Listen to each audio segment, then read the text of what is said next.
What's up, everybody? LegendBTV here, back at it again to review the newest cut from Maroon 5 called What Lovers Do. This new track from the big award-winning band Maroon 5, who's been at it now for 2 decades since the Keras Flowers days back in '97. Hard to believe all that time's went by and their sound has changed drastically. And a lot of fans aren't loving it, but I honestly have stuck around even through the times like Don't Wanna Know and Cold.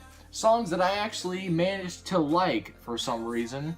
Everyone else hated, but I honestly liked it. Not even on like a guilty pleasure kind of level. Really just kind of just that I liked them. I thought they were pretty playful songs, and just that I love Adam Levine's voice. So honestly, that like pretty much Adam's voice pretty much makes or breaks a Maroon 5 song. Think about it. You got cuts like Sugar and this track we're about to talk about, where his falsetto gets into incredibly high ranges.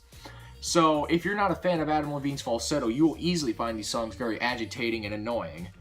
But for me, honestly, I just love his voice. It's so colorful and unique, and the range is phenomenal on his vocal tones, and it makes me happy to hear that the voice is incredible. His voice is incredible, in my opinion at least. So I went into this song with the usual Maroon 5 expectation. I was expecting, you know, pretty much a radio top 40 hit, because that's what we get Maroon 5 these days. That's pretty much what we get. Although I still like that fare, I really think they give out pretty much the best of top 40 hits because of, one, his unique voice, and two, the fact that they still deliver groovy, solid, catchy tunes. Although I wasn't expecting anywhere near their best work, I was still expecting a pretty great tune. So what did we get? Well, honestly, it's pretty good. Honestly, I really like Maroon 5. They're my favorites. So, yeah, I was expecting this. I was expecting to like this song.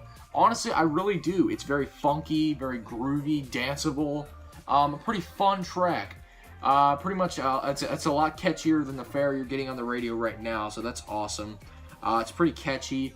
Adam Levine sounds great as always, although he does go into his really high falsetto in terms of the chorus. So be that as it will, if you don't like that, you probably wouldn't want to skip on this track because it's on the chorus a lot. But you know, if you're fine with that, then I'd recommend this track. Honestly, it's a great track to me. SZA also does a great feature on here. Her voice is awesome. The verses are also really catchy too. Although the lyrics are repetitive, I feel like they need to be for this kind of song because it's really funky and groovy. It's a very groove-heavy song. And I actually hear hints of the Maroon 5 band coming back, as in, I actually hear remnants of guitar. Of course, they're buried in the overproduction. One thing I will admit about Maroon 5's pop hits lately, they've definitely been overproduced, but I still like that because, I mean, you gotta get that good bass in, right?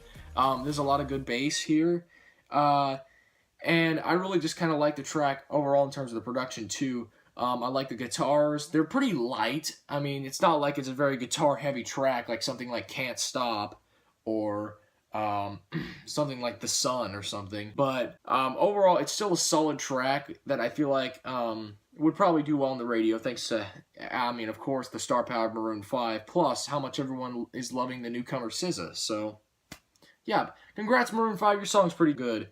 I'm LegendBTV, thank you all for watching my channel. Like, subscribe, share your rating, everything else. Check out more of my videos, more stuff's coming soon. Thank you all for watching my content.